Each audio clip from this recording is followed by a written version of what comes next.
السلام علیکم ورحمۃ اللہ وبرکاتہ نحمده ونصلی علی رسولہ الکریم اما بعد۔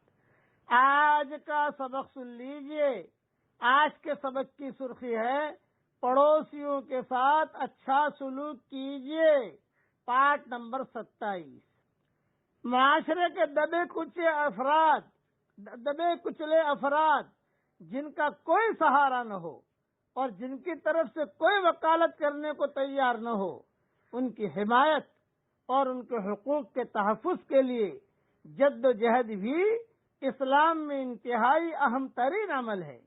قرآن کریم میں جا بجا مسکینوں پر رحم و کرم کی تلقین کی گئی ہے۔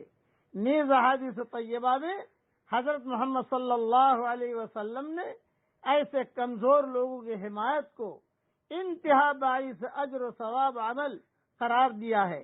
ایک حدیث میں ہے، حضرت صفوان ابن سلیم رضی اللہ تعالیٰ عنہ فرماتے ہیں کہ حضرت صلی اللہ علیہ وسلم نے ارشاد فرمایا کہ بیوہ اور مسکین کی مدد کرنے والا شخص، اللہ کے راستے میں جہاد کرنے والے اور رات میں مسلسل نماز پڑھنے والے اور دن میں مسلسل روزہ رکھنے والے شخص کی طرح ہے۔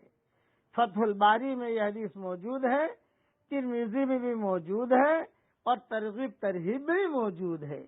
خلاصہ کلام یہ کہ معاشرے میں جو بھی دبے کچلے غریب لوگ ہوں ان کا آدمی خوب خیال رکھے اور پڑوسیوں کے ساتھ خوب اچھا سلوک کرے، بیواؤں کے ساتھ، یتیموں کے ساتھ، مسکینوں کے ساتھ بہت ہی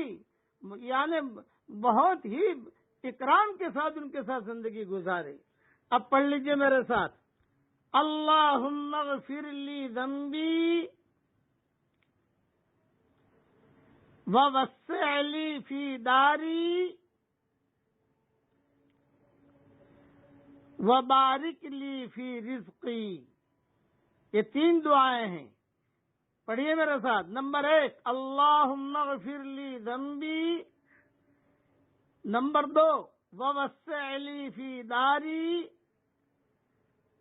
نمبر 3، وبارک لی فی رزقی۔ ترجمہ پڑھ لیجئے۔ نمبر 1، اے میرے اللہ میرے گناہ معاف فرمائیے۔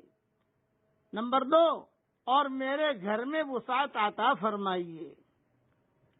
نمبر 3، اور میری روزی میں برکت عطا فرمائیے۔